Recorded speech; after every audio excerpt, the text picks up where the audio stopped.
final MotoAmerica race weekend is upon us. The Supersport Championship may have been decided, but 2 races and lifetime placement in the record books awaits. The biggest names on middleweight bikes take to the track for this winner-take-all duel. It's time to set the stage for motorcycle road race action from Alabama, right now on beIN Sports.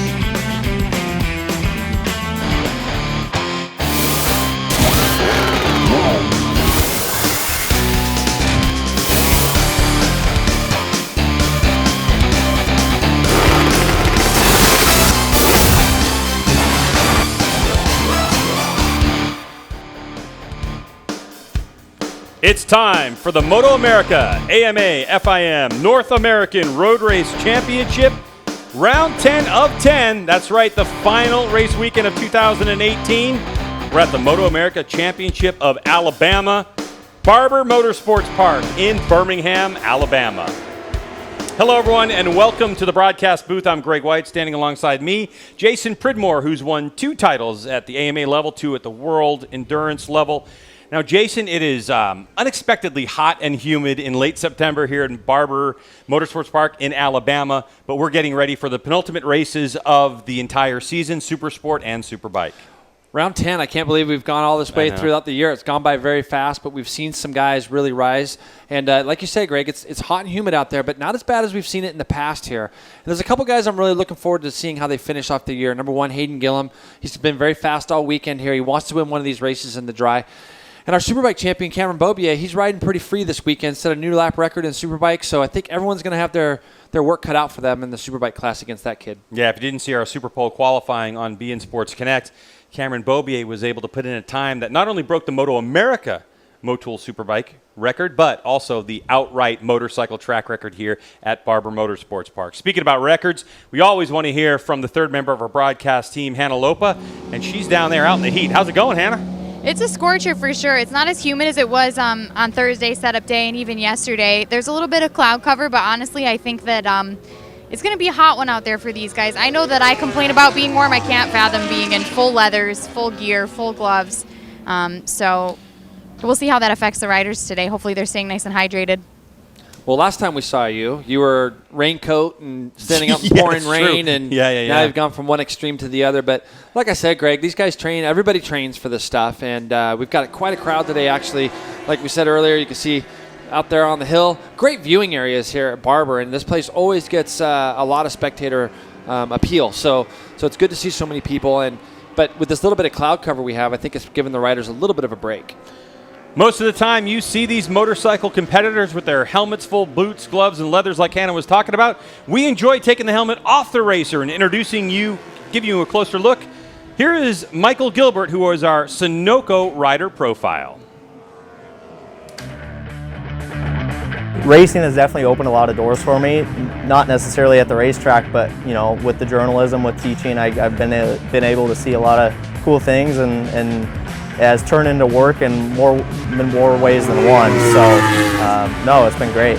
I mean, I think racing, it's a business when we come to the racetrack, but it's a business when we're outside of the racetrack. We're always hunting for sponsors and working on getting more publicity, and I think that it's something that, growing up in the racing community, I'm 12 years old, putting together a resume and looking for sponsors and cold calling people, and I think that it's been a very good foundation, not only for myself, but the other young riders here. We've kind of maybe matured a little bit faster than what most people or what most kids mature at.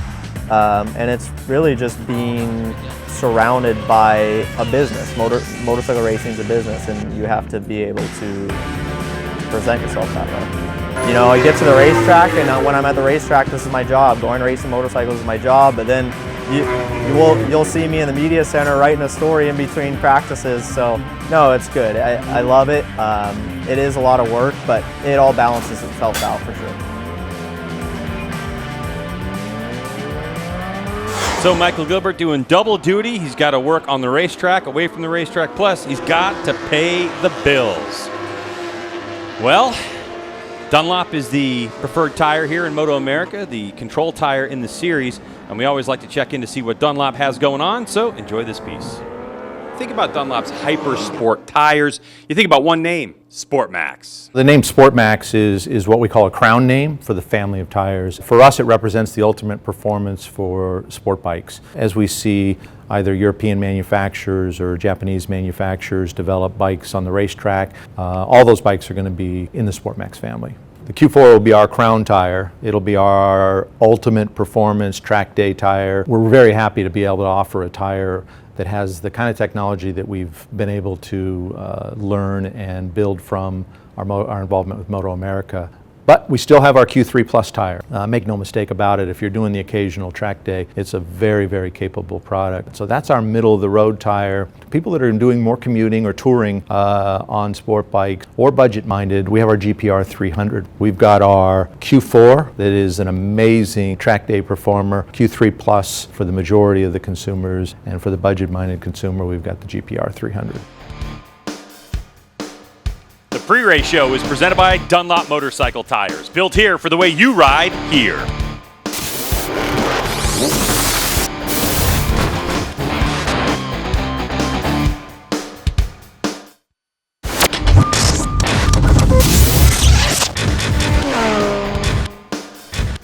Welcome back to Barber Motorsports Park, one of the most spectacular race facilities we have in the United States, and it's been around for 16 years.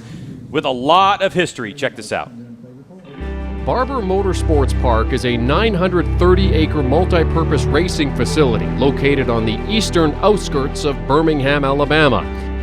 The park opened in 2003 and has a 16-turn, 2.4-mile road course. George Barber had the vision for this park and relocated the world's largest motorcycle museum to the facility that same year. The track has hosted numerous motorsports races including Grand Am, Pirelli, World Challenge, and the Verizon IndyCar Series, and has been home to MotoAmerica since its first edition. Dude, how great is that museum, the road course?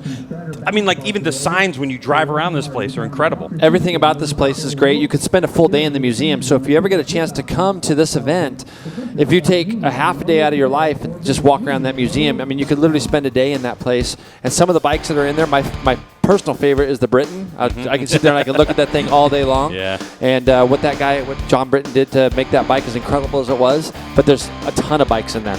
That's Charlotte's Web. Also, I call it the Ruben Chaus statue. We're going to take a break on Be In Sports. Here's some beautiful sights and scenes of Barber Motorsports Park as we head to break.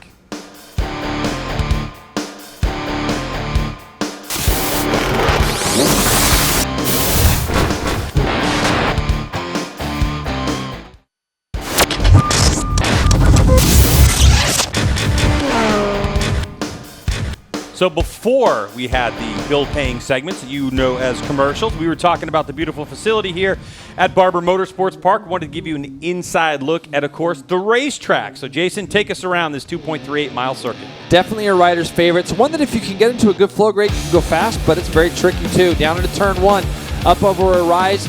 When you start finding your roll-off and your braking markers going into there, it's a bit tricky, so it takes a number of laps. Turn 2 and 3, all up and then back downhill, very elevated up over turn 4, flat out. Even on a big 1,000, it can be a little bit tricky over the top. Down into Charlotte's Web, kind of the place we see a lot of pictures taken, a lot of passes. That's going to be your 5-6 area, down a short straight 8 and 9. 9 is our museum corner, then we go through fast little, kind of like a chicane grade, turn 10 and 11, but a fast one. Third gear, fourth gear on these 600s. Into turn 12, and we'll see some more passing down there. We've seen a couple incidents already in turn 13 in some of our other classes. Up over the top of a little bridge. 14, 15, 16, a series of long right-handers where the bike never really gets upright. So it's important to get your bike set up pretty well for those little areas.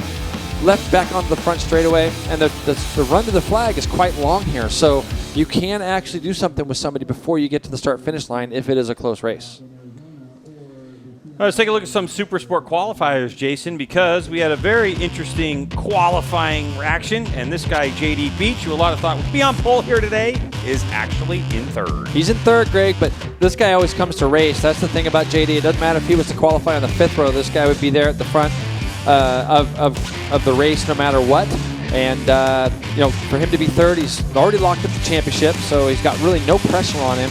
really, I think the only thing for JD right now is thinking about future. Where is he going to be? Where is he going to end up? What's he want to do? But I know one thing. He wants to go win races. This guy here, Valentin DeBees, second this morning in our qualifying session to put himself second on the grid. We saw him have a big incident at the last round, and he was able to get himself back for this race, though, which is great. And Valentin in second spot here. Actually, we saw him at Pittsburgh have a big crash, and he wasn't able to race the last round, Greg, is what I meant. So good to see him back healthy here, putting that and he looks Suzuki smooth in qualifying. He always looks smooth. This guy, he impresses me every time I go out and watch him.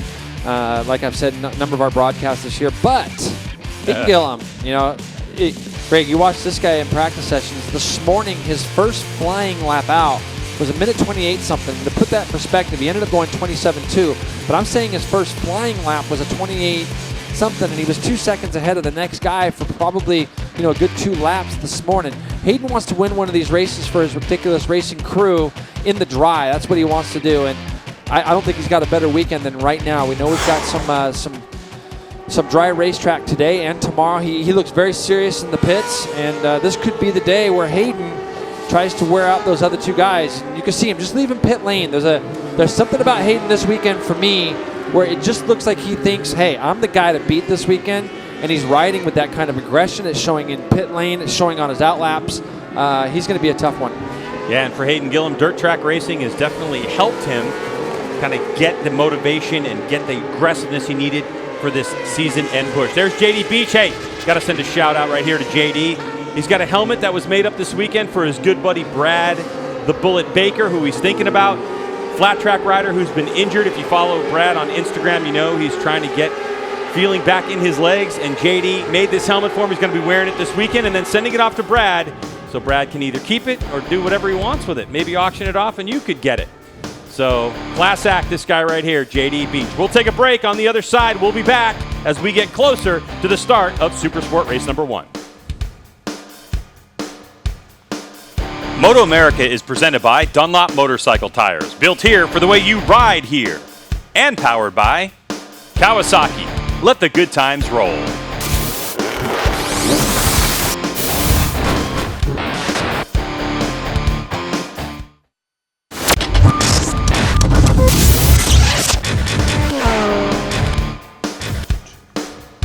Welcome back to Barber Motorsports Park, as we have already done the sighting lap. So for the Supersport race number 1, the penultimate race of the year, the riders are already on the grid, which gives us an opportunity, Jason, to take a look at keys to the race.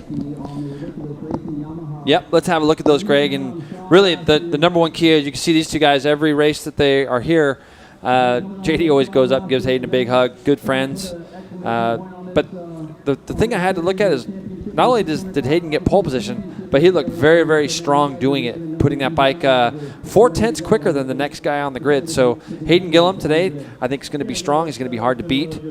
So we'll see how that goes for him. The second biggest thing I thought was going to be a key to the race was Orton Escalante. Those guys really got closer today. I watched Braden this morning in qualifying. He looked very, very fast. Along with Escalante, both of these 2 kids really stepped up, and it was only very late in the session that JD Beach was able to get Braden for that 3rd spot on the grid. So Braden Ort and Richie Escalante, and we've seen Escalante have a good run of form as of late. We've seen him up front. I think that the more experience he gets, the more comfortable he's going to be able to be there. And then the last thing, Greg, I thought was interesting, this is definitely our biggest field of the year. We've got 2 pages up here on our sheets as far as people that are going to be on this grid, all the way back to 11 rows. So how's that going to play into what I was really thinking about was maybe some back markers or things late in this race? Yeah, so especially here. It's really tight to pass and very hard. Sometimes very one line, no question about it. So even back markers, if they're getting the blue flag, trying to get out of the way. Hey, make sure you hang out with us on our social media all year long. You want to follow us at @BNMotor. That's on Twitter. And, of course, @BNMotor is across the board. It's going to be on our Facebook page. It'll also be our Instagram. And when we do have these races, we post up some very fun stuff. We got a big crew of people working to fill and populate our social media. We'll take a break. On the other side, we will start edging closer and closer as Valentin DeBees M4 X-Star Suzuki tries to stay cool in this one. It's going to be a hot, fast, and furious race coming at you soon.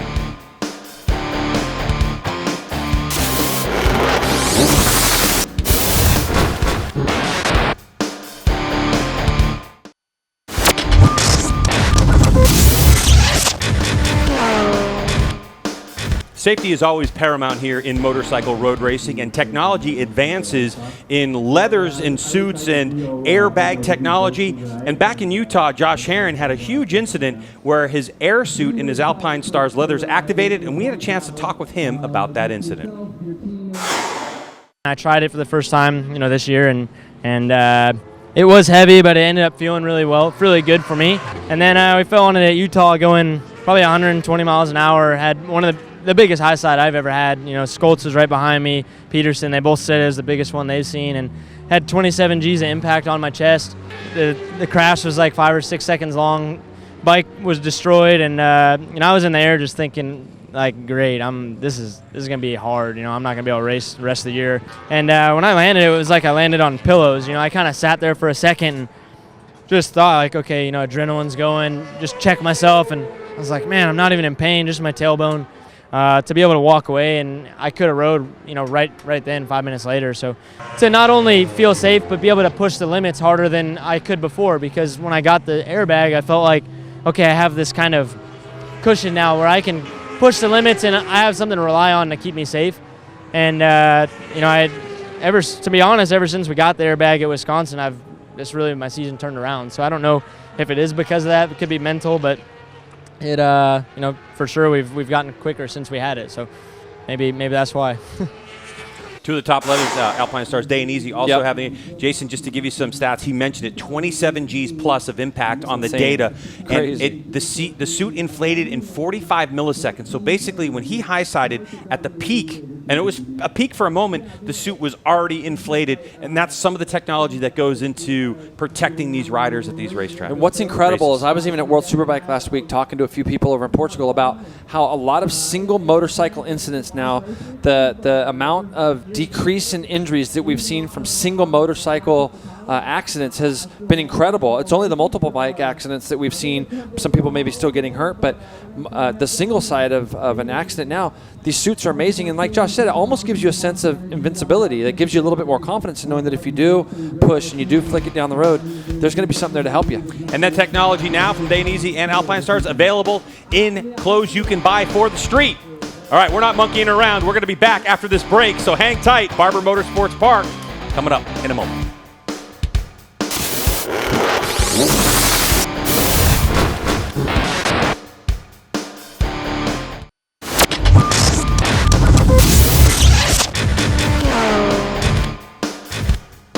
Back at Barber Motorsports Park in Birmingham, Alabama for the penultimate Supersport race of the season. So we only have 2 of these remaining, Jason, but we had a couple qualifying sessions that set the grid for this one. And like you mentioned, it's a huge grid, 31 riders in this field, all going for a race win or a podium. And here is how they ended up qualifying. Hayden Gillim with a 127.286, your pole sitter. Then Valentin DeBees and JD Beach rounding out row number 1. Then you got Braden Nort, Richie Escalante, and Bryce Prince. And what I want you to pay attention to is some of the names that we have, how deep this field has become. Our 600 class is very deep, full of great riders, but Bryce Prince there, who's been on the podium, he's just starting on the outside of row 2 there. When we head back to row 3, we've got Nick Mcfadden, we got Daytona Anderson, and actually we had Ashton Yates, but he is not going to be able to start this after his crash in their race earlier. Jason Aguilar will now be the outside of row 3. Then we got Anthony Mazziato, podium finisher at New Jersey. Miles Thornton and Michael Gilbert, who we saw a profile on a little bit earlier on row 4. We go on back to row 5. We got Joe Giannato, who's on a good run of form, Wyatt Ferris, JC Camacho.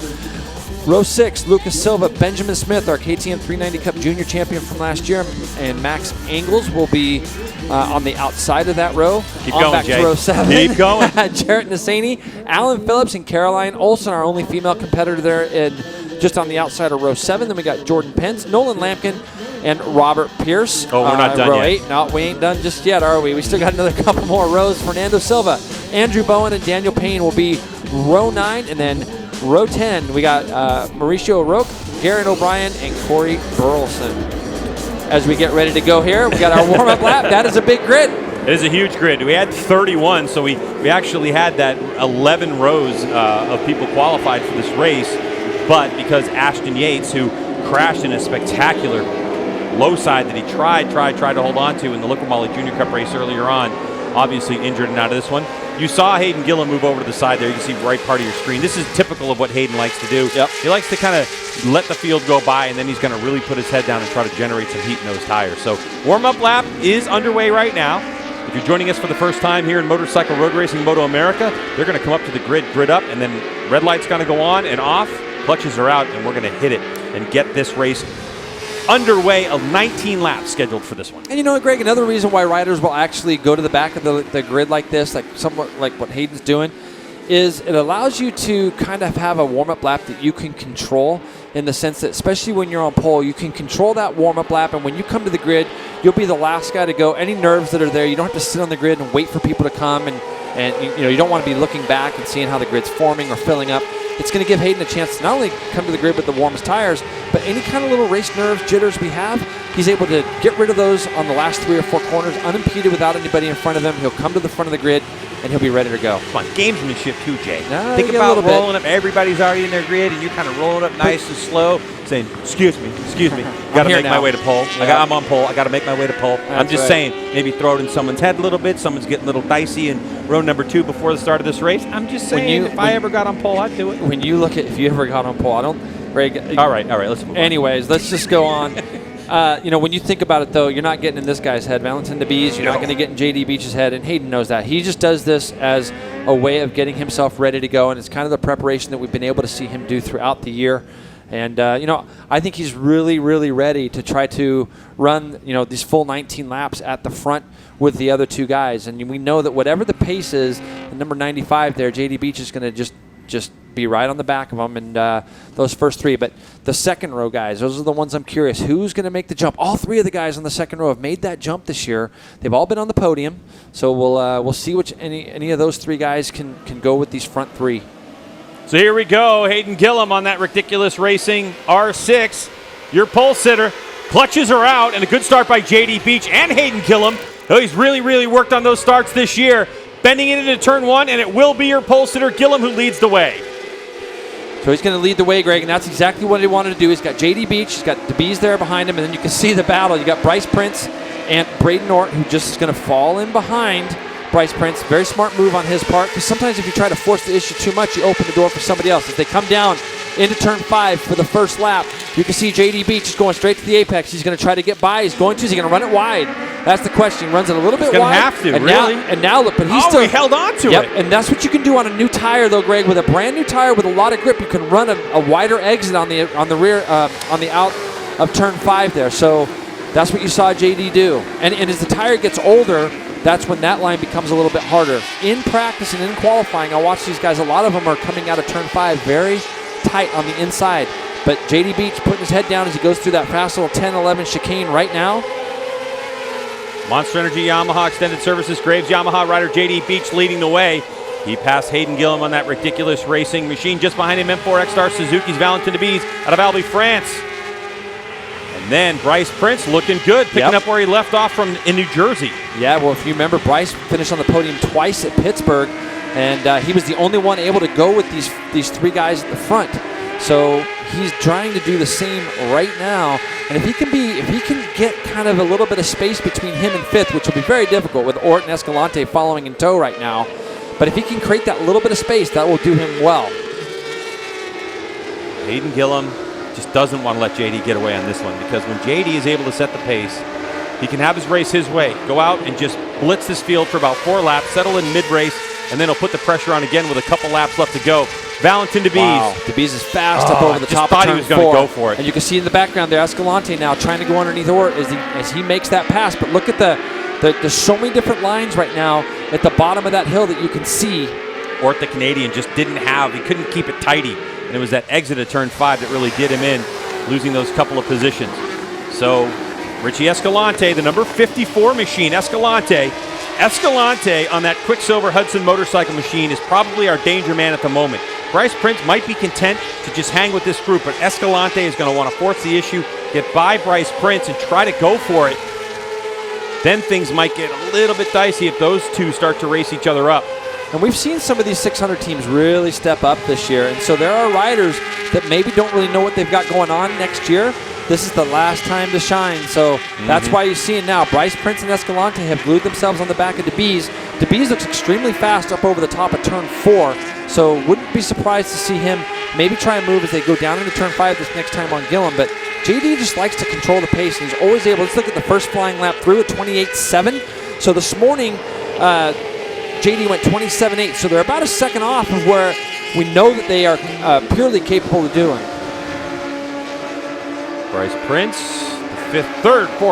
fourth rider in that field, number 74. That's what we're looking at, focus, and then Richie Escalante right behind him. So it is Beach and Gillim, and it looks like, oh man, look for a moment that Valentin DeBees on that Suzuki was trying to make an aggressive move. Oh, he turns it tighter. He's up the inside of Gillim, but Gillim's got a good drive on him. And it's a hard place to pass. It's a big pass into this little section because it narrows down so much before you go and jump up over that curb. So it's a big pass for him to try to do something on the outside of the track there. It's so funny with that curb. I remember coming here way back in 03, 04, 05, where riders initially started to try to actually make it a turn, and then somebody just acquiesced and said, you know what, I'm using the curb, and now that's just the standard line everyone takes. Yep, everybody uses that curbing there. So Braden Ort trying to latch under the back of Richie Escalante. You can see Ort on that red and white bike back there. Escalante made his way through on Bryce Prince. Yeah. So now Escalante is the guy trying to run to the front with these other three. And we're going to see if these lap times start dropping into the 28 flat range. Let's see how they do this time. Right now we've got a couple purples, a couple greens. Let's see if this lap time's any quicker. 28.4, 28.3 for Gillim, 28.3 for Escalante. So this is when the lap times are starting to drop, and this is where we start to see that field start to get spaced out a little bit at the front. But Gillim runs a 28.3 to JD Beach's 28.4. And obviously you can see that Valentin DeBees lost just a little bit on that one, on the last half of the track. He's trying to reel it back in. Escalante getting a little sideways coming into Charlotte's Web. That's something we're used to seeing out of Richie. He's a little bit loose in the sense that I think he likes to have the bike moving around underneath him a little bit. So we're looking at 3 Yamahas and a Suzuki in this mix. Escalante really could be the spoiler, Jason. It's impressive to watch the rider out of Mexico City, Mexico, riding with these 3 standouts in the Supersport class. Yeah, no, exactly right. And right now he's been able to make that break with those guys over there. Has Escalante. And look at Gillim. Oh, we got a red flag. Greg. Just out of our window right now, I can see down in the turn 5 area, we had a couple of people go down, and I'm looking to see who that might be. But we definitely have a couple bikes down in the turn 5 area, and it looks like it's hard to say. I think it's 48. It looks like. Don't look at the number on the back tail section. That's probably a club racer who's came. It looks like it could be Joe. That's Joe Giannotto. Yeah. Limitless Racing out of Hastings. It looked like the other bike might be JC Camacho. So yeah, it's JC Camacho and Giannotto are down in the turn 5 area. So and the only thing that caught my attention there, I saw a little bit of dust out the corner of my eye, and you can see Joe's moving. They're both moving. That's a good sign that we see them both kind of moving. And a lot of times what ends up happening, Greg, is lines will come together down in that turn 5 area. Lines, it's just one of those things where you can get a run on somebody and you get up over the top of that hill and all of a sudden you're pulling on the lever but you're going back down that hill and you're starting to tip in. If the person to the right of you doesn't see you up underneath you, it's really easy to just lose the front, touch somebody, or just kind of have your bike roll into the back of them. So what I'm seeing, Jason, is as JD Beach comes in, it's not like he ran to John Ethel, his crew chief, and started to have a conversation with him about making any changes. Yep. So I'm sure John's going to go over and just ask him, how's it going? I think that's right now. But so JD's giving him some input right now, and if there's a change that needs to be made, they can't change the tires, but they can change anything else they want on the bike. So, you didn't see that urgency. Correct. No, I think that... So JD's probably pretty happy with what he's got, John Ethel has got so much experience, as just JD. But I think that when you look at how far behind he qualified from Hayden this morning, which is 0.6, I believe it was, Greg? 0.6 is a big margin. So they're probably still going to try to make a few tweaks maybe before the start of this race on JD's bike. And he's going to come in and tell John if it was for the better or for not. So, and here you go. You can kind of look, and there's Giannotto. It's exactly what I said, Greg. You get down to that spot, and he just kind of loses the front and just kind of cleans out Camacho. And Camacho is committed to the corner. Joe is a little bit too far back. And you get into that little gray area where you think, uh-oh, now I'm in a bad spot. And it's really easy to lock the front wheel up and just do that. All right, let's get down to Hannah. I'm here with Richie Escalante. Richie, really consistent times from you all weekend so far and off to a really great start. Take us through that first lap. Yeah, I'm very happy. My team working very good. So, yeah, I start not perfect. So I try to push very aggressive in the first lap behind these 3 riders fastest. So I'm very happy. I'm very good feeling. So we'll see in the next start, and I try to finish in the podium. Thanks, Richie. Best of luck. All right, so Escalante qualified in the 5th position. Now, we have completed 2 full laps. We don't know if MotoAmerica is going to make the decision on the restart to actually re-grid the entire field. If that was the case, it would be J.D. Beach on pole, Hayden Gillim in 2nd, Valentin DeBees in 3rd, Bryce Prince would be 4th, and Richie Escalante 5th, and Braden Ort in 6th spot. So you're talking about in the qualifying order, those top 6 are still in the top 6 as they qualified originally, just a shuffled order at the moment. Yeah, and it'll be interesting to see what they do. And there's Joe. So Joe's actually just on the gurney right now, and it's good to see him up, moving around. And you can see it rip his visor off as well. Yep, so normal precautionary measures. Let's go back down to Hannah. I'm here with Braden Ort. Braden qualified 4th spot today. Tell us about the start of your race so far. Well, I mean, the grid spots are so close that made things really nice, so I could see everyone right off the get-go, and went to the inside. Bryce snuck up underneath me up into turn 2, rode around the outside of him, and then we got into turn 5, both of us a little hot, and he managed to take that one. But then I was right there with him, and then Richie managed to do the same thing up into me in turn 5, so I was just trailing those guys, trying to catch up, and then I saw just as we come in, I set purple in sector 3, so basically I was just trying to push as hard as I can to catch back up to them, and my tire's holding on good, and I really feel like I have the pace. I just, with this next start, thankfully I have a second chance to make a means of that, so yeah, I'm looking forward to it. Best of luck out there. Thank you, Braden. And really, Greg, those 3 guys on the second row all know how important it is to get off to a good start and go with the 3 that are just in front of them. And it's a great measuring stick for these young guys to be going against the guys like DeBees and Gillim and J.D. Beach. And, you're constantly wanting to see yourself get closer. And I think the measuring stick really becomes a part of how far behind the winner am I finishing. And that's what these guys are doing, pushing hard at the beginning to try to stay in that lead group. All right, red flag getting sorted out, so we'll take a commercial break. When we come back, we'll have the restart for you. Hang tight.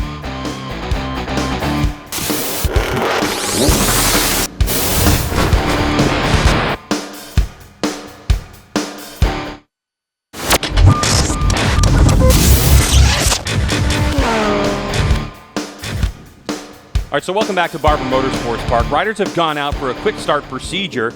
You can see some riders still coming back from this sighting lap. It's a quick sighting lap. 1 crew member on the grid if you want any at all. And once they get formed up, they're going to give them a heartbeat, and then they're going to let them go on their warm-up lap, and then we'll grid up and go again. The grid has been redone, Jason, and of course, like we were talking about before the break, J.D. Beach, Hayden Gillim, Valentin DeBees, Bryce Prince, and so Braden Ort's going to be on the outside. So a bit of shuffling going on around here, which is okay. Some of the riders actually moving up, some of the riders moving back, but that's part of it. When you're racing, you've always got to keep that in mind. Yeah, no, that's exactly right. And these guys are used to that. Like you said, Greg, they just took one person out on the grid to make sure that everybody that knows where they got to be gridded for the new grid spots, and they're going to set them on their way. Probably here in the next 30 seconds or so, these guys will get going.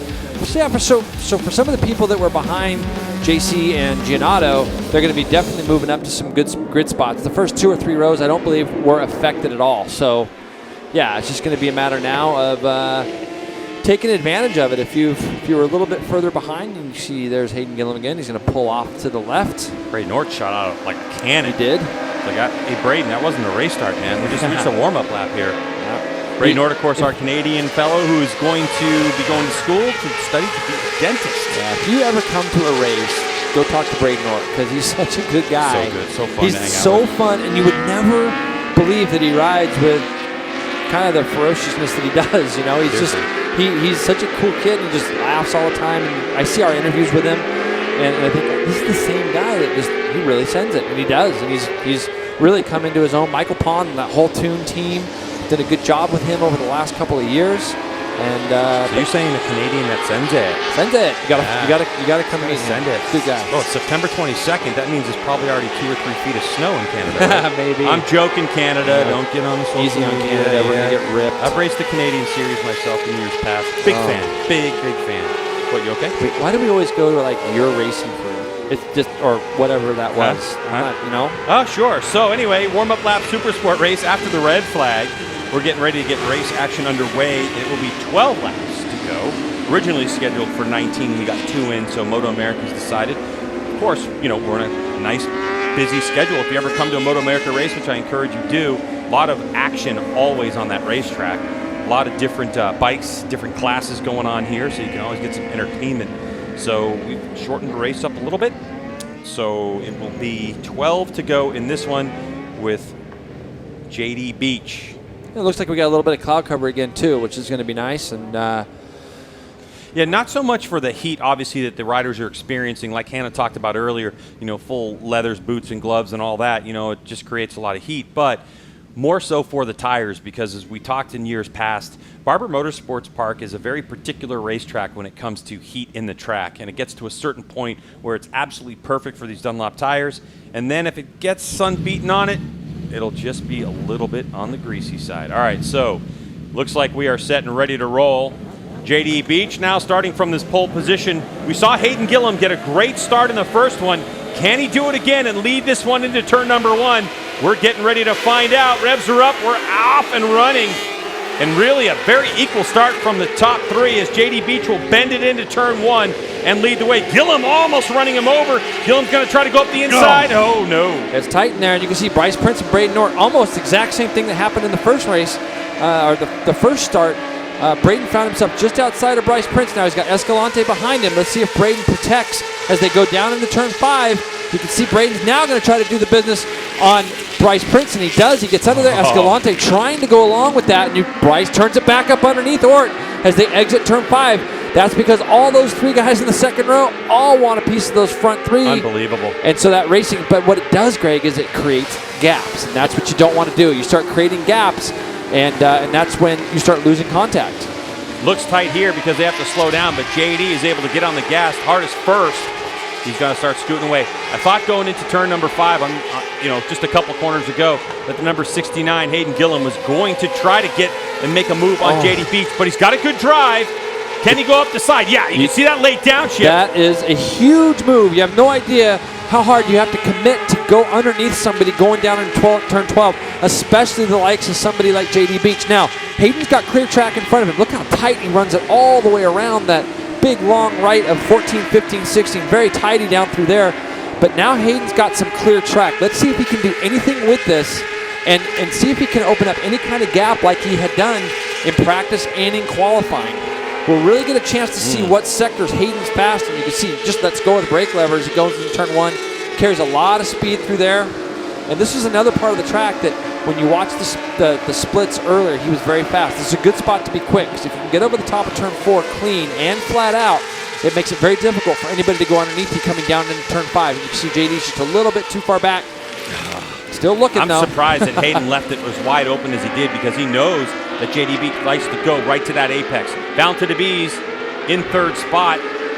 Little bit of a gap to Valentin as he held it tighter coming out of turn number 5. They'll close it right up as this is probably part of the slowest part of the racetrack. Yep. Into museum turn.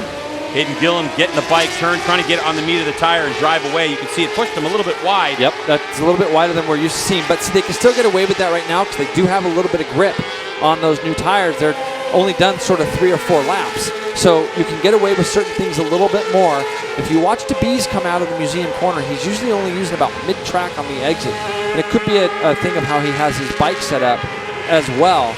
But all through here, Hayden looks just so good. Really over the years, we've seen guys use so many different lines through there. All of our top runners right now are tight all the way up that hill. Gillim, a little bit of movement on his body on the bike midway through that corner. That turn number 16, our final corner on the racetrack. 17, JD Beach, hard on the brakes. He's going to slide up in the inside. The question is, can he hold it? As Gillim's going to try to go around the outside.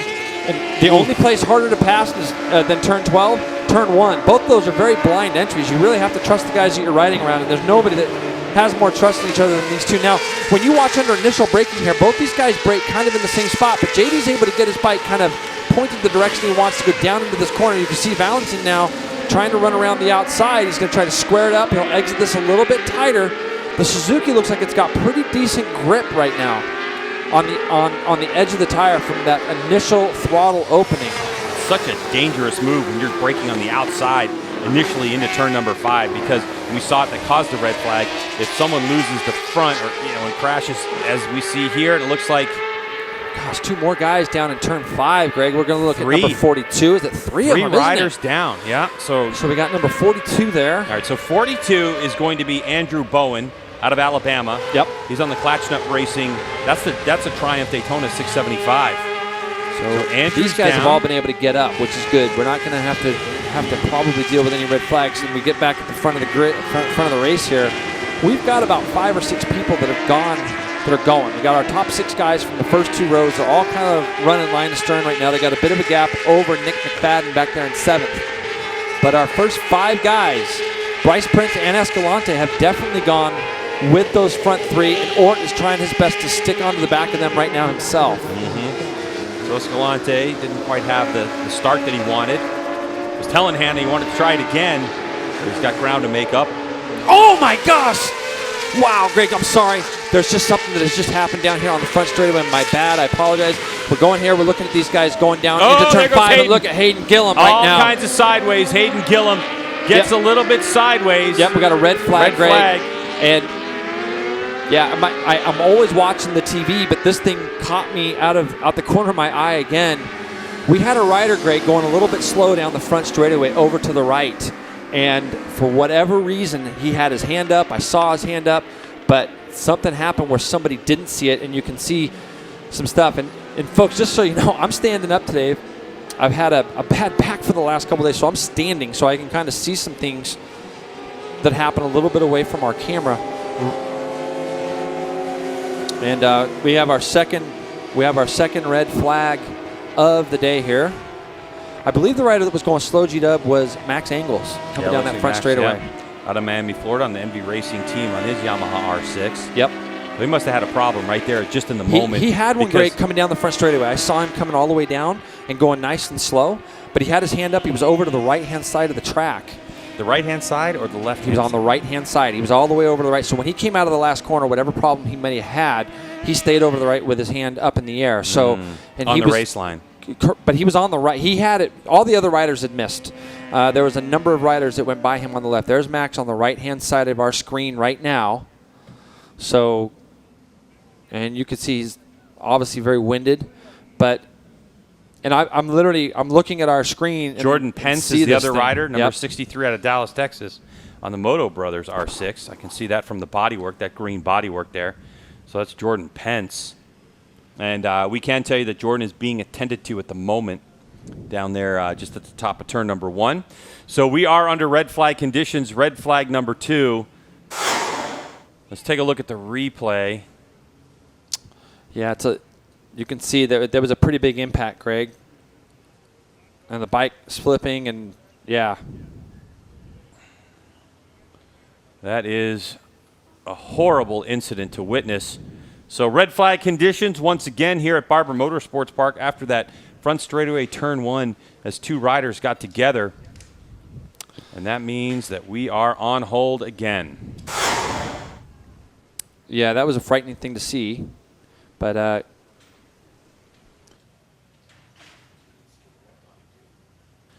there's Max right there. He's okay, which is good for the most part. You know, when Max was coming to the line, I saw him motioning over to his crew. It could have been a clutch, Greg. Could have been a clutch, something like that was starting to go out, and he started to recognize that on the warm-up lap. And then maybe by the time he had done another launch and come down that front straightaway, it could have been a clutch that was going out. Let's go down to Hannah, who has Hayden Gillim. Hayden, we just saw you have quite a big moment there. You managed to gather it up. Tell us about your battle with JD and what happened just now.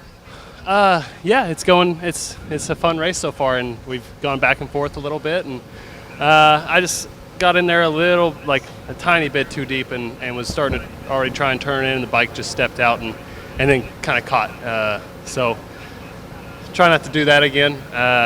But yeah, so far it's going pretty good. A couple good starts and having a really good battle right now. Well, hopefully third time's the charm on the restart. Best of luck. Thanks, Hayden. All right, so riders being attended to. here at Barber Motorsports Park as we are under red flag conditions for Supersport. We'll take a commercial break.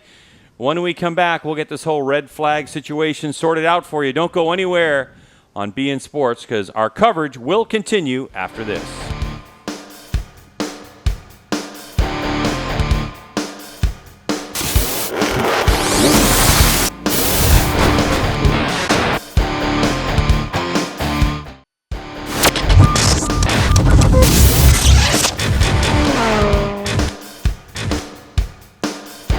Welcome back to Barber Motorsports Park in Birmingham, Alabama, and we are regridding again for the third start of this race, second restart after red flag conditions after a horrific incident in turn number 1. Now, Jason, let's talk about it. You as a rider in the rhythm of doing quick start procedure again, I mean, let's talk about the mentality of all this energy going up, energy going down, and so on and so forth. Well, really, it's what the sighting lap is all about, and it's what this warm-up lap is all about, what they're going to be doing right now.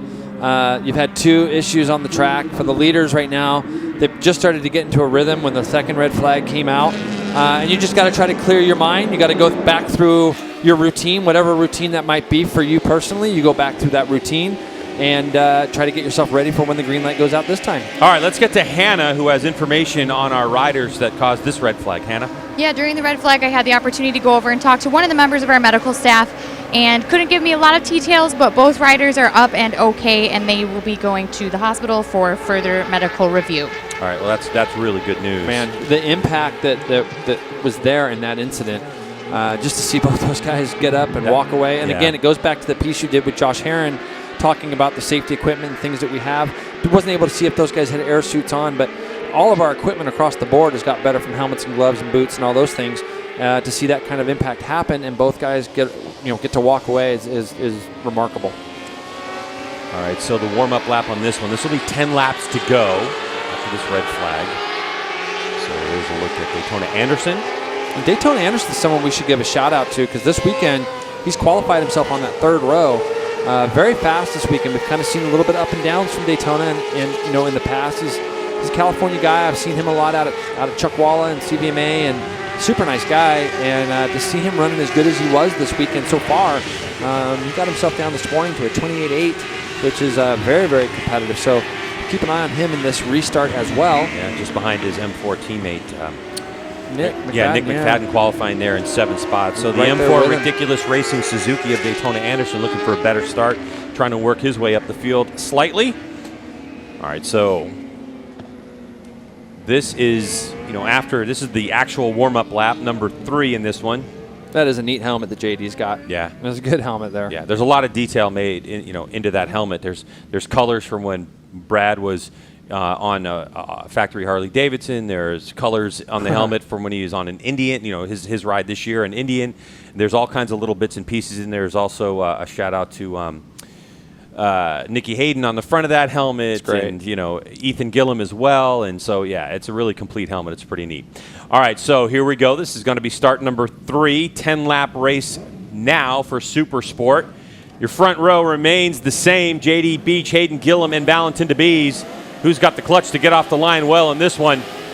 Let's take a look. Revs are up, and we're going. Valentin got an okay start, not the greatest. JD Beach with a good launch, and Hayden Gillim has got work to do again if he wants to try to lead it. He's trying to sweep around the outside. He's going to park himself up the inside of Beach. Good move. And again, Bryce Prince slots himself into 4th, but this time Escalante is behind him with Braden Nort just back to 6th. Then it looks like Nick McFadden and Miles Thornton are just behind them.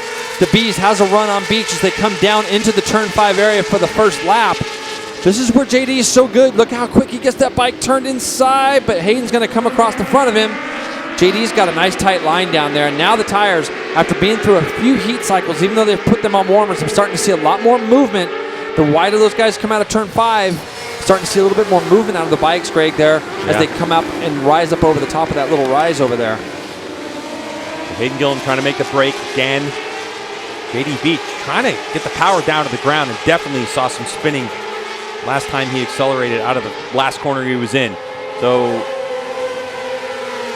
and Jason, like you're talking about, you think in years past, that these teams are able to change tires. That's not the case. Until Dunlop deems it necessary, these riders continue on. So all these starts that we've had and all the warm-up laps and all the sighting laps we've had, these are the original tires. And everybody's got the same set of rules. I think the biggest thing that people would worry about in this case might be clutches. For the 3 practice starts, 3 very hard starts on these bikes. But right now, all of our guys up at the front, nobody's had any issues, so that's good. First lap, Hayden Gillim, a 1:30.6 from the standing start. Yeah, that's fast. And look at Greg, he's got that little bit of a gap, and that's the thing. He's been able to just have a little bit more pace than these guys. And you can see DeBees is so fast up over turn 4, but there's not really anywhere for him to go. And Beach has that thing backed in. When I spoke to him at, I believe it was Jersey, we had talked a little bit about how he's been spending a lot of time on a turn track on the motocross bike and how he's trying to get away from that backing in thing. But here, you're braking so hard going downhill, putting a little steering input into the bike and going through the gears on your downshifts, the bike naturally kind of backs in there. He's comfortable with that. But we've noticed that Hayden, look at Hayden get off that corner as well. He's just, and he seems to be really good through all the last sector. JD has closed that gap down. Yeah, that all started, I think, in the braking in Charlotte's Web. Yes. I mean, he was really able to close up a couple of bike lengths by using that hanging out style, but he was able to just control it. And, that's a great corner to do it, too, because, dirt trackers turn left the majority of the time, and JD Beach is very comfortable in left-hand corners getting the thing to hang out sideways. It's just like being home for him. Yep. Hayden Gillim, number 69 on the Ridiculous Racing Yamaha R6, prepared by Graves. That motorcycle, basically the same bike that JD Beach is running, obviously with modifications for Hayden Gillim and the different style and different size rider he is, but you can see JD Beach has made up a lot of ground on Hayden. In this one, Hayden just seems to carry a lot of speed, roll speed through turn number 1. Yeah, he really does. He lets go of that lever really early and just gets himself in there very clean. And you can see the bike moving around a little bit. But see, this is the gap he needs. He needs that gap through turn 2 and 3 so that JD can't quite get close enough to him to do something with him down here.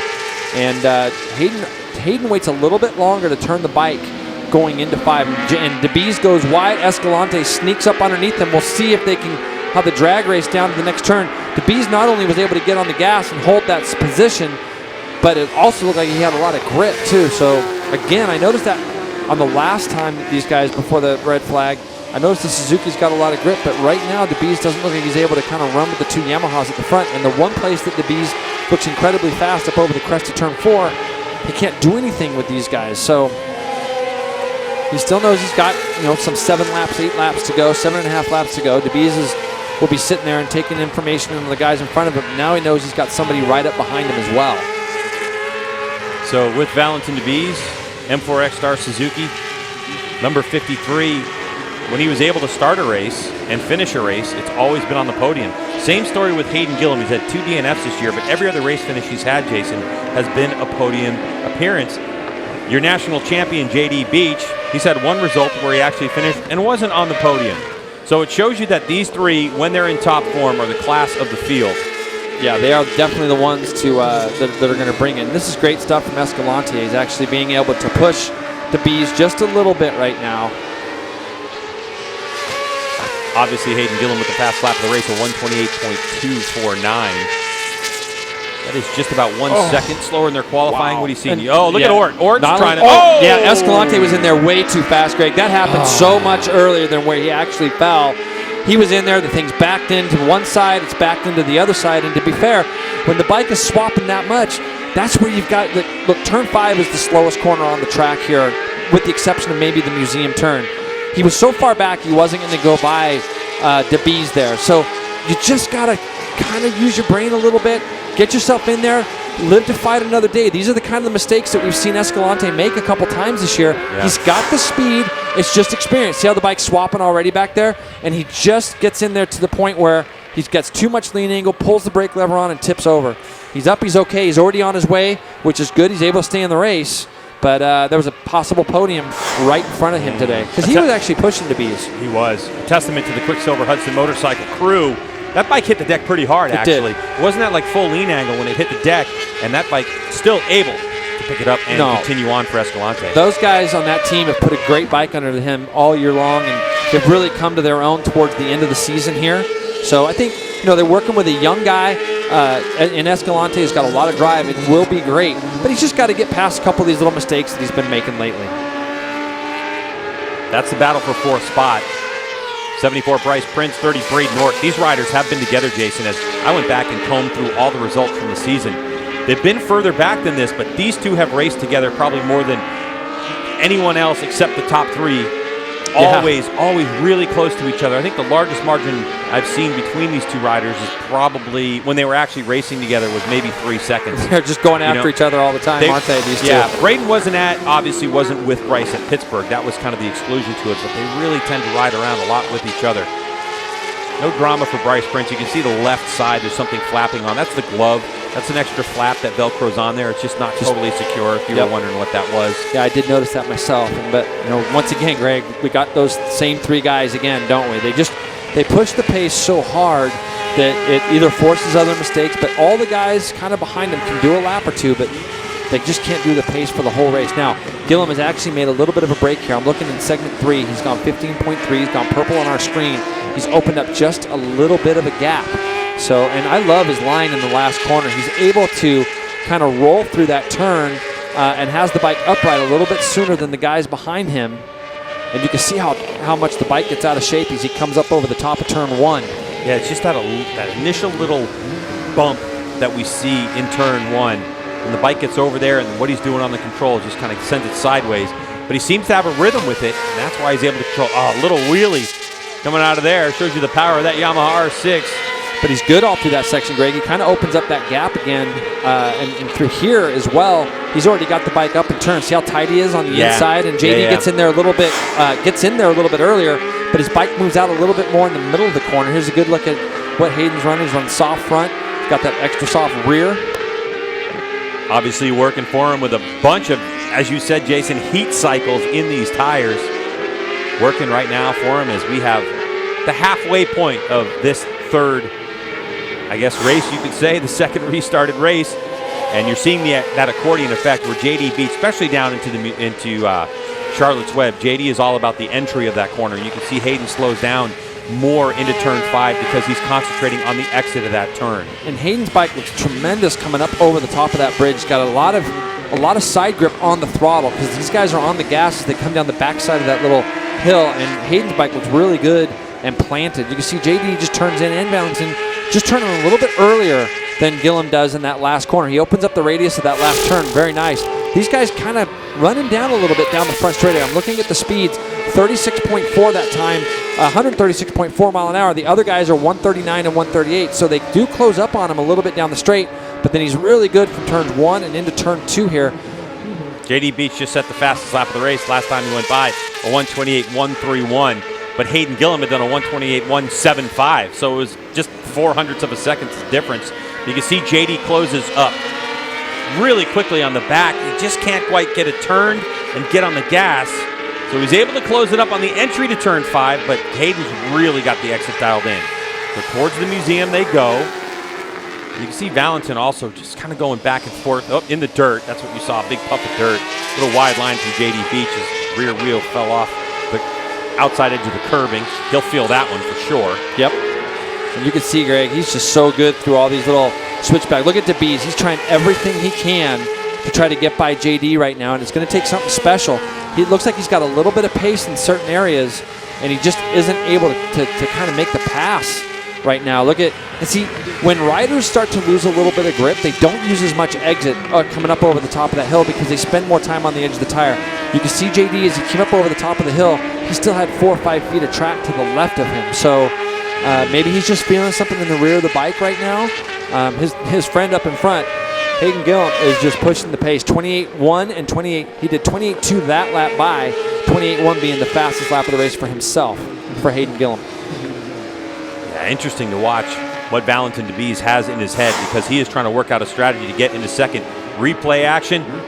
Let's see if we see this. Is this the lap where, see, he goes over the grass. It was the front tire. Sorry, it was the front tire that got into the weeds. It's the dirt, though, so JD's not worried about a little dirt, you know, but yeah, that will just throw you off ever so slightly. But Gillim now has just opened up that 0.7 of a second lead on the guys behind him. Valentin DeBees is able to close up on JD, but really you can tell from the speed, that JD has through, I would say pretty much the exit of turn 13, which is that kind of final chicane, up through 14, 15, 16, and 17. Valentin is definitely going to have to be in front of JD in that section because JD, he's so tighty. His lines are so tight. It's not like he's leaving any doors open where DeBees could surprise him. Right. Which we've seen in races in the past. No, that's exactly right. DeBees is just, where DeBees is fast, he's just got somebody in front of him, so it makes it very difficult to make a move. So they're going to be coming through this lap with 2 to go. This is the section I'm talking about. So sometimes riders leave the door open. There might be a move. Or on this switchback, we've seen riders stuff other riders to take over the position.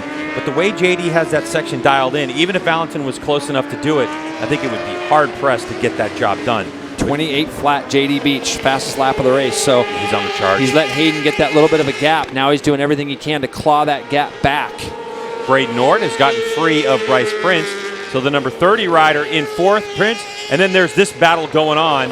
Now this is actually back in looks like 7th place. It looks like Aguilar, Mazziato, Daytona Anderson, Miles Thornton, Jason in this one. Michael Gilbert just on the back of these guys. These guys are having a little bit of a race-long battle right now. As the Brits would say, a ding-dong battle. Yeah. So we'll see how this is what we talked about earlier. Great to see Daytona Anderson up there mixing it up with some of the guys that, like Mazziato's been on the podium. Aguilar, a former 600 Superstock champion from last year. Miles Thornton's a breath of fresh air. Of course, this year, good to see him doing well on the Alta Cycles motorcycle there. Yeah, last time we saw the 61, Anthony Mazziato III, he was standing on the podium at New Jersey, his home track. So Mazziato in a solid top 10 position now in 8th spot. He wants to just continue to move forward. Nick Mcfadden, by the way, is just up ahead of this battle. He is in 6th spot, kind of in no man's land. He's got about a 3-second gap to the riders behind him and another 6-second gap to the riders there. Is the number 18 machine of Nick Mcfadden. Mcfadden, of course, out of Owensboro, Kentucky on that M4 Med-Age Suzuki. And in talking with his team owner, Chris Ulrich of the M4 Med-Age Suzuki team, saying that he has exceeded expectations this year, has Nick Mcfadden, and they're very happy with his performance moving forward. And of course, of the riders in the top 9 in points this season, you have JD Beach, Hayden Gillim, Valentin DeBees, Bryce Prince, Nick Mcfadden's in 5th in the points, and you have Escalante, Corey West, Mazziato, and Braden Nord. It's only Mcfadden who hasn't scored a podium position, but you can see the strength of his race program this year to be 5th in points in all the races that he's been able to finish. It's been an impressive season for Nick Mcfadden. Yes, it has. Very impressive. And he's just been able to, he's been able to put the laps in and the miles in. Our Calgary rider out of Canada, Braden Ort, always with a smile on his face. Talk to him, and you might have heard it before. He's on his way to university and going to be studying to be a dentist. Final lap of this race, and JD Beach doing everything he can to try to put the pressure on Hayden Gillim. I mean, the pressure is on. Just don't know where he's going to do it. The only place he could really do it is out of here, but he's not close enough to get underneath Hayden, where Hayden passed him in our second restart going into this corner here. And he's so good at coming up over the top of this rise. Let's see how much track Hayden uses up on the exit of this turn. And see, they're both out there. Uh-oh, who's this? Daytona Anderson tips over. Looks like it's over in the museum corner area, but here we go, Greg. This is where Hayden's so good. He opens up this next left, but JD's just too far back. JD's trying to get a run on him. He's going to open up the throttle. Not quite close enough. As they go to the line, it's going to be Hayden Gillim will take his 3rd win of 2018. And that's the one he's wanted all year long, Greg. In the dry, you can see he's happy. We are not going to see any somber Hayden Gillim today. Congratulations to the whole Ridiculous crew. What a tremendous job they did for him. Here we go. Jason Aguilar and Mazziato are going to jump up. Where'd they get up to there, Greg? 7th and 8th. 7th and 8th. Michael Gilbert 9th. Miles Thornton. So Michael was able to just kind of sneak by Miles somewhere on the last lap there. And by the way, JD Beach set the fastest lap of the race on the last lap of 27.8. That's incredible. That is so Godzilla, fast. dude. I mean, you're talking about how many heat cycles on these tires, that, all the extra, laps that they've done in this race. JD Beach has just got such focus and tremendous determination. He didn't give it to Hayden Gillim. There's no possible way you can say that. However, I can tell you that JD Beach will be happy for his friend Hayden for sure, even though he lost by 0.098, so not quite 1/10 of a second. It's funny how JD can sit there, though. The thing I love about him is that he assesses things so well. There'll be people where see all these guys having a good time doing some wheelies. The thing is that JD's so good about there'll be a gap kind of open up, and then he claws it back in. He figures out a way to kind of get things going back again. And And that's through all the motocrossing that he does, all the dirt tracking and things that he does. But it's Hayden Gillim's day. While we're watching this cool-down lap with Hayden Gillim, big wheel in the air, Hayden, by the way, set his fastest lap of the race at a 1:28.147. He knew that J.D. Beach was going to try to attack him. And I have to say, looking at our sector, our split times, Hayden Gillim in the sector number 4, we have 5 total, set the outright fastest sector split because he knew that J.D. Beach was after him, but J.D. blitzed that last sector. An 18.7 in sector number 5 is absolutely ripping. So J.D. knew that he was going to go on the attack, and Hayden Gillim knew he was after him and held him off. And it was really that difference, Jason. You know, Hayden needed to set. He had to set his fastest lap of the race on the last lap in order to fight off the advancements of J.D. Beach. Yeah, that's the thing, though. You got to be very mindful of your pit board and what it's trying to tell you. You got to be mindful of making sure to hit all your marks, not to let your emotions get in the way too much of what is the possibility here and what could be. And Hayden didn't do all. He's got a lot of experience, and he just stuck to what he was good at. And he was good. There was a couple areas of the track that he was just really good. And if you look at that sector 4. He had the fastest lap of his sector, or of his race on that last lap in sector 4. He went purple. So you think it's warm out there? Valentin DeBees, I think, already has his leathers open. Yeah, it's trying to get cooled down. Definitely a hot afternoon. So Valentin DeBees, another podium appearance for him.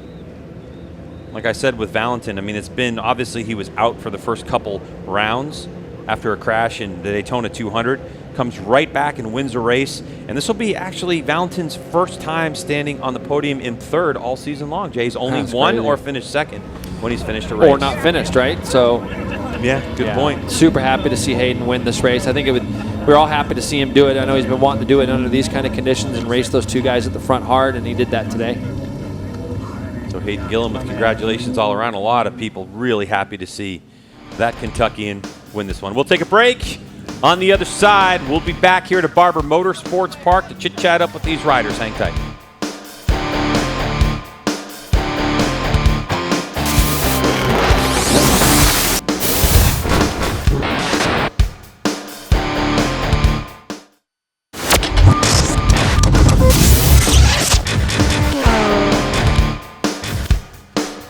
Well, since we're back at Barber Motorsports Park and Supersport race number 1 is over, that means it's time to get down to our awesome pit reporter, Hannah Lopa.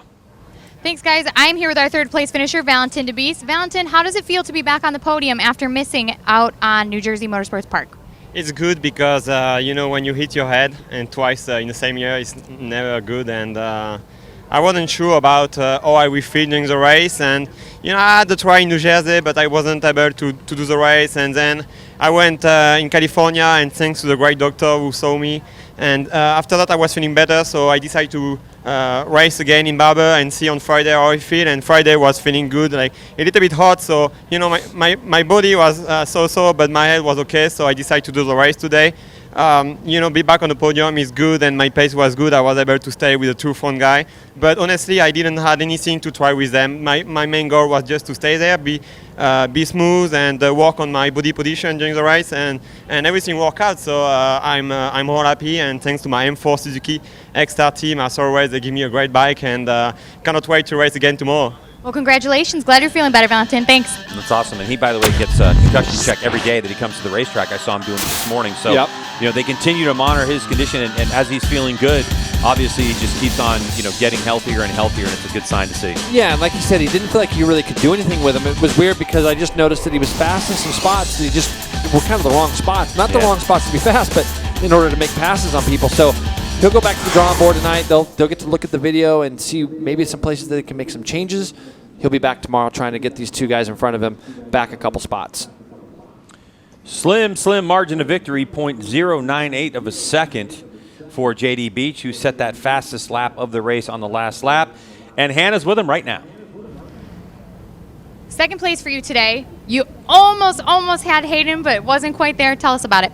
Yeah, we're having a really good race. I mean, first off, we had a lot of red flags, so I hope all those guys are okay. And my Monster Energy Yamaha extended service grace bike was working good, but not as good as Hayden's, and then I made a little bit of a mistake going into the museum turn, and I thought my race was done right there, and Hayden got a little bit of a gap, and I just tried to each lap just stay smooth and just try and get the gap down, and started really putting together some good laps, but we just ran out of time. And I mean, it feels good to get second, but I mean, I want to win here, and I mean, I'm really happy for Hayden because he's been working really hard, and to see him get a win in the dry at basically our home race is awesome, but we might have to fight it out tomorrow. Well, thanks, JD. Congratulations. Oh, yeah, you heard it here. I'm excited about that. By the way, Jason, just to give you an idea, JD Beach qualified at a 127.857, and he did a 127.80 in the race just a moment ago. On the last lap. On the last lap. Pretty impressive. Exactly. After 2 restarts, Isn't it funny? 3 race You starts. can win all these races, win a championship, and yet you're coming after your best friend tomorrow. We're gonna go at it tomorrow. Hey, glad you got your win, dude. We'll see you on the track. But this guy's got to be ridiculously happy. Ridiculous racer Hayden Gillim with Hayden. You finally got your race win in the dry. Tell us how you did it. God, all weekend the team has had a great bike for me, and I've felt really good. And I love this track. The Ridiculous guys are they deserve this, and it's been a long time coming. It's I don't know how many years it's been since I won in the dry, so this is pretty incredible.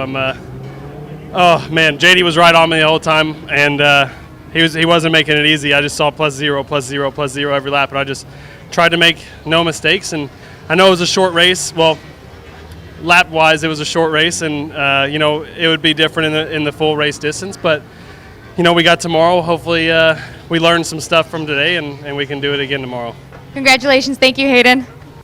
All right, so he's still not satisfied. It was a short race, so must have an asterisk next to that one too. That right? was awesome. It was an awesome race. The lap times proved it at the end of the race. Yeah, you did a few less laps than you normally would, but man, you made it count when you needed to, and you take that race win in the dry. Let's take a look at these championship standings after this one. So obviously JD Beach has already wrapped up the championship with only 25 points left in this season, but Hayden Gillim closes the gap a little bit on his compatriot there. So 93 points for Hayden Gillim, balancing to B's ahead of Bryce Prince and Nick Mcfadden, who actually that's a very big close battle for third, right there. right? Yeah. Any little mistake from DeBees or Prince tomorrow, and Nick Mcfadden could find himself third in the championship. That would be outstanding. All right, so we'll take a commercial break. When we come back, Motool's Superbike action. We'll get that whole thing started and get closer to that race start. So stay with us right here on BN Sports.